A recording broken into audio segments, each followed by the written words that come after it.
Afternoon, folks. How are you doing? So, I have been thinking a lot about our interview from Tuesday with Casey from Brick by Brick Wealth. That is her Instagram account. I think her interview was on Tuesday. And as you recall, she talked about her market of Memphis that she knows really well, has built a portfolio, kind of like Fresno. It's tough.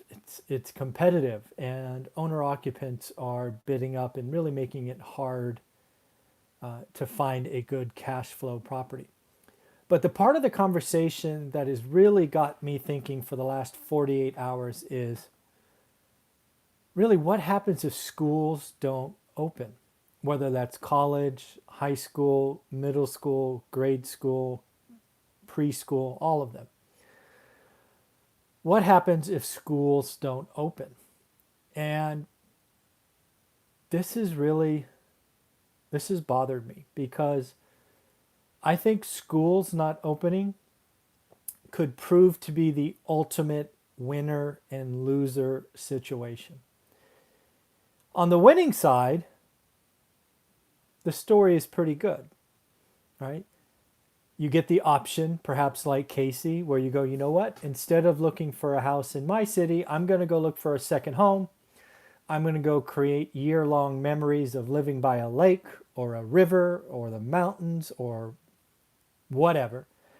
And I'm going to bring my kids with me, and I'm going to do virtual schooling, homeschooling from a second home. So if you're on the winning side and you have the financial means and the flexibility to do that, getting a second home now, getting a 30-year mortgage under 3% that maybe in a year becomes an Airbnb, it's probably good for you. I think the big cities once again lose. Cuomo's begging New Yorkers to come home, and they're going, forget you. We're enrolling our kids elsewhere. So New York's in trouble. Same thing's happening in San Francisco. Good old Newsom's really messed that up. And the kids are like, no, we're going to take our kids and go somewhere else.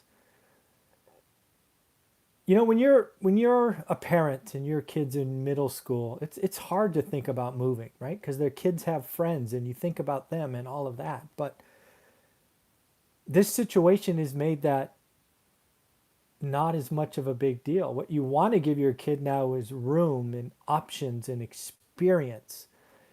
So again, I think the folks with means, the flexibility, I think it makes sense to do what Casey talked about. And I had never even thought about, right? My kid's out of the house already, so I'd never even thought about it. But I think Casey's doing the right thing. And I think her kids, certainly her oldest, will benefit from seeing mom and dad get a new house by a lake, by a river, getting that outdoor experience, learning a little bit about life, and of course, continuing their education.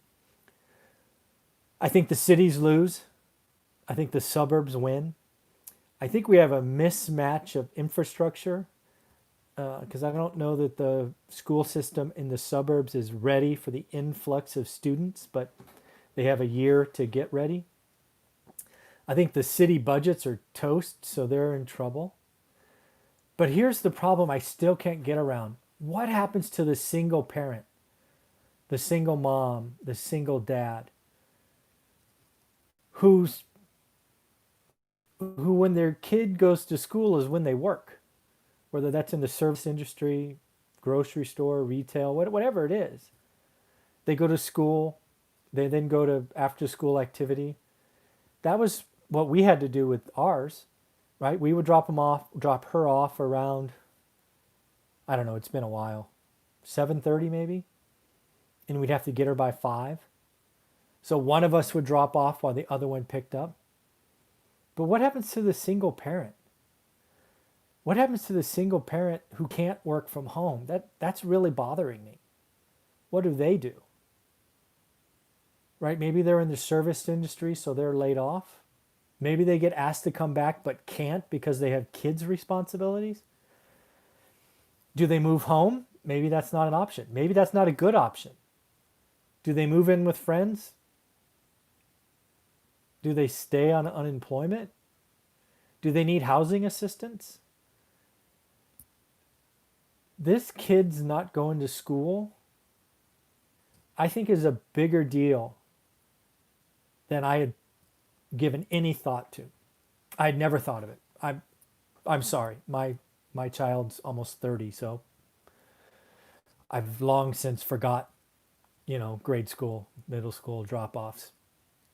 But that's been bugging me the last 24 hours. What do the single parents do if schools are shut down? I don't have a good answer. I think I think we're going to have to find a way to help single parents, especially if if they're in the service industry. It's kind of the double whammy, right?